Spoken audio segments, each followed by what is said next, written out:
दोस्तों आपने देखा होगा कि आईबीएस जो हो रहा है ज़्यादातर यंगस्टर्स को हो रहा है। ये लगभग 18 साल से लेकर 35 साल के बीच वाले लोगों को बहुत ज़्यादा हो रहा है। ठीक है, ये ऐसे में देखिए हमारी ज़िंदगी तो तबाह कर ही देता है, साथ ही साथ ये हमारी मैरिज लाइफ, सेक्सुअल लाइफ और पर्सनल लाइफ, कैरियर सबको डिस्टर्ब कर देता है। तो मेरी जो सलाह है, मेरा जो खुद का एक्सपीरियंस है कि ऐसी कंडीशंस में हमें बच्चा प्लानिंग करना चाहिए कि नहीं करना चाहिए, फैमिली प्लानिंग करनी चाहिए कि नहीं करना चाहिए। तो मेरा जो खुद का एक्सपीरियंस है वो यही कहता है कि भैया देखो, जब हमें आईबीएस होता है तब हमारा वेट काफ़ी लॉस हो जाता है। वेट लॉस इसलिए होता है क्योंकि हमें कुछ पच नहीं रहा है, डाइजेशन बिल्कुल गड़बड़ है। डाइजेशन इसलिए गड़बड़ है क्योंकि हमारी जो आते हैं, चाहे वो स्टमक है या लार्ज इंटेस्टाइन है, स्मॉल इंटेस्टाइन है, सभी फ्लैक्चुएट करते हैं, यानी सभी का फंक्शन जो है ठीक नहीं है। हमारा इवन लीवर भी, गॉल ब्लैडर भी, पैनक्रियाज, सब में डिस्टरबेंस चलता रहता है। तो ऐसे में जब हमारी आते जो भी हम खाते हैं उसको एब्जॉर्ब नहीं करेंगी तो बॉडी को न्यूट्रिशंस नहीं मिलते, और जब बॉडी को न्यूट्रिशंस नहीं मिलेंगे तब तकलीफ होना स्वाभाविक है। हमारे जो स्पर्म की क्वालिटी है या ओम की क्वालिटी है बिल्कुल ख़राब हो जाती है। ऐसे में क्या होता है कि एक चीज़ मैंने एक्सपीरियंस किया है कि जिनको आईबीएस है, कई सालों से है, वो बच्चा प्लानिंग करते हैं तो स्टार्टिंग में तो कंसीव भी नहीं होता है। कई बार 1 महीने का, 2 महीने का होके बच्चा खराब हो जाता है, कभी 3 महीने 4 महीने का बच्चा खराब हो जाता है। किसी किसी के बच्चे के हार्ट में होल आ जाते हैं। ठीक है, ये सब चीज़ें जो हो रही है ये इस वजह से हो रही है क्योंकि हमारे स्पर्म क्वालिटी अच्छी नहीं है। और स्पर्म क्वालिटी अच्छी इसलिए नहीं है क्योंकि हमारे बॉडी में जितने भी विटामिन चाहिए, मिनरल्स चाहिए, वो सब है ही नहीं।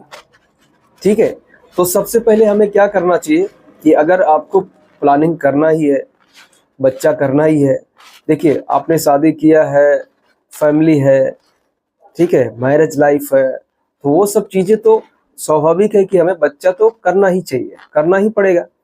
ठीक है, ये एक संसार का नियम है। तो मेरी जो सलाह है कि भाई देखो, अगर परेशान हो रहे हो, बच्चा 3 महीने का होके ख़राब हो जा रहा है, 2 महीने का होके ख़राब हो जा रहा है, तो ऐसे कंडीशन में आप स्टॉप कर दो। आपको ट्राई ही नहीं करना है, आपको प्लानिंग ही नहीं करना है। ठीक है, दूसरा, अगर गलती से आपका बच्चा जो है रह गया या ग्रो हो भी गया तो पहला जो चांस है कि जो बेबी होगा वो प्रीमेच्योर होगा, यानी 9-10 महीने से पहले ही उसका जन्म हो सकता है। ये एक इशू रहता है। दूसरा, अगर हो भी गया तो जब वो बड़ा होगा, जैसे 14 साल क्रॉस करेगा, 15 साल से आगे की ज़िंदगी स्टार्ट करेगा बच्चा हमारा, वैसे उसको पेट की समस्या आने लगेगी। क्यों?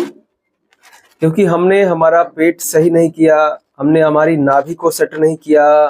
ठीक है, ऐसे ही हमने बेबी प्लानिंग कर ली, तो वो चीज़ें जो है आपके बच्चे में 100% आएगा ही आएगा। ये बात आप याद करके रखिए। ठीक, ये चीज़ है।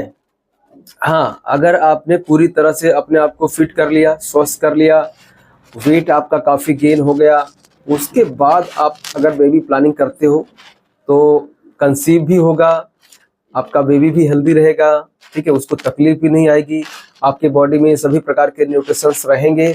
ठीक है, तो हमारे स्पर्म की क्वालिटी अच्छी रहेगी।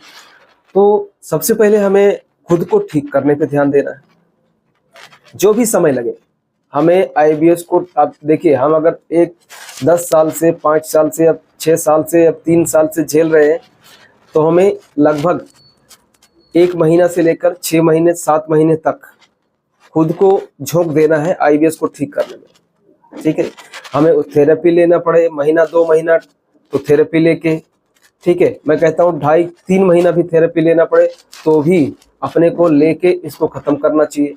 डाइट, योगा करके पूरी तरह से इसको धीरे धीरे धीरे ख़त्म करना है। ये बीमारी मैं आपको बता दे रहा हूँ, ना एक दिन में आई है, ना ही एक झटके में जाएगी। तो बिल्कुल निश्चिंत रहना है कि ये बीमारी ठीक हो सकती है, ये तो गारंटी है। लेकिन इसको जो ठीक करने का प्रोसेस है वो लंबा है, इसीलिए हम बीच में हार जाते हैं और हमें लगता है ये बीमारी जिंदगी भर चलेगी। कुछ भी ऐसा नहीं है भाई, 100% ये बीमारी क्योरेबल है, ठीक होती है। हमारा खुद का एक्सपीरियंस है, बहुत सारे लोग अपनी पुरानी जिंदगी जी रहे हैं जिनको हमने यहाँ से ट्रीटमेंट दिया है भाई, ठीक है।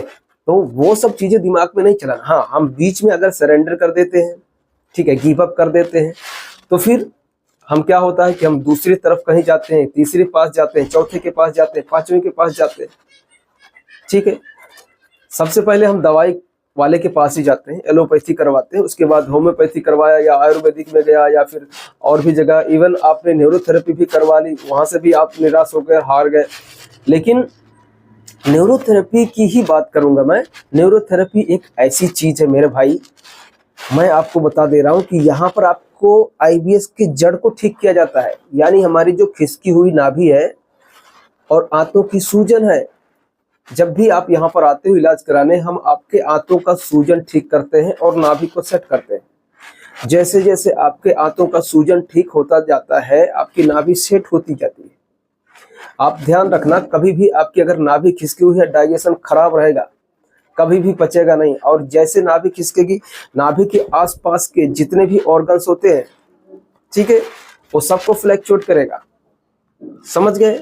तो वो चीजें मान के चलिए कि अगर नाभि खिसकी रहेगी तो कभी भी डाइजेशन, दुनिया का तुम बेहतरीन से बेहतरीन, बड़ा से बड़ा, चाहे वो गैस्ट्रोएंटरोलॉजिस्ट हो, एमडी हो, एमबीबीएस हो, साइकेट्रिस्ट हो, कोई भी दुनिया का बड़ा से बड़ा आईबीएस पे काम करने का दावा करता है, ठीक करने का दावा करता है, आपको नहीं ठीक कर पाएगा। मैं बता दे रहा हूँ, जितना दिन दवाई खाओगे आराम लगेगा, दवाई छोड़ दोगे 20 दिन के बाद या महीने दिन के बाद वापस वो लक्षण, वो सिम्टम्स आपको आ जाते हैं। तो जब हम इसमें नेचुरली, यानी न्यूरोथेरेपी से हम नेचुरली आपको ठीक करते हैं, तो वो प्रोसेस थोड़ा सा लंबा है, धीरज रखना पड़ेगा और 100% आप ठीक होके जाते हो, ठीक है। तो हमें पहले तो यही समझ लेना है कि हमको बीमारी क्या है और है कौन सी और सच में कैसे ठीक होगी, उसका विश्वास हमारे खोपड़े में घुस जाना चाहिए, ठीक है। हमें विश्वास तो करना पड़ेगा ना भैया। और सबसे बड़ी चीज है कि अगर आपको विश्वास नहीं हो रहा है तो कम से कम अपनी नाभि पे विश्वास कर लो। आपकी नाभि को चेक करो, नाभि अगर ऊपर की तरफ में है तो मान के चलो दुनिया का कोई भी दवाई वाला हो, साइकेट्रिस्ट वाला हो, होम्योपैथी हो, चूर्ण वाला हो, जितना दिन खाओगे आराम लगेगा, छोड़ दोगे वैसे हो जाओगे। तो ये नाभि अपनी चेक कर लो ना, तो आपको पता चल जाएगा कि हमें कहाँ इलाज कराना है। और जब यहाँ पर आओगे तो यहाँ मैं आपको पहले ही बता देता हूँ कि भैया देखो, बीमारी ना एक दिन में आई है ना जाएगी, इसलिए आपको महीना 2 महीना बिल्कुल धीरज रखना है, ट्रीटमेंट लेना है, बिंदास रहना है, पॉजिटिव रहना है। और मेरे पास अगर आप इलाज कराने के लिए आना चाहते हो तो 15 दिन के लिए, 20 दिन के लिए कभी भी ट्राई मत करना, मेरे पास आना ही नहीं।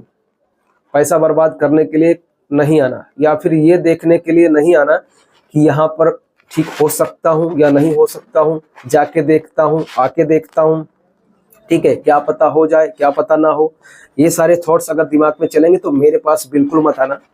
जब भी आपको लगे कि यार ये बंदा थोड़ा भी तो सही बोल रहा है, मैं कहता हूँ मेरे पे अगर 50% भी विश्वास कर लोगे और मेरे पास आओगे, ठीक है, पॉजिटिव होके, तो मैं कह रहा हूँ 100% हम इतनी मेहनत करते हैं आपके पीछे कि आपको ठीक कर देंगे।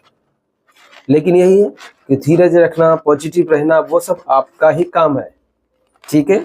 तो वो उसके बारे में तो हम क्या कर सकते हैं भैया।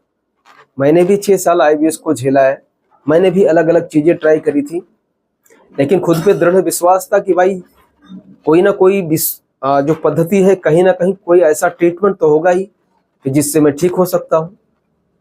तो हमने डाइट किया, योगा किया, ट्रीटमेंट किया, धीरे धीरे धीरे सब खत्म। आज मैं आपके सामने हूँ, लोगों का ट्रीटमेंट कर रहा हूँ, ठीक है। तो ये सारी चीजें हैं, फैक्ट है। बट रही बात कंसीव करने का, बेबी प्लानिंग का, तो अगर आपके वेट जो है काफ़ी लॉस हो चुका है, प्रॉब्लम्स में ज़्यादा हो, लैट्रिन बिल्कुल अनइवन आती है, किसी दिन अनपचा निकल जाता है, किसी दिन डायरिया जैसा, किसी दिन कॉन्स्टिपेशन है, या 2-3 दिन आता ही नहीं है, दिन में 5-6 बार जाना पड़ता है लैट्रिन करने, आपको बेबी प्लानिंग नहीं करना है, पहले आपको खुद को ठीक करना है।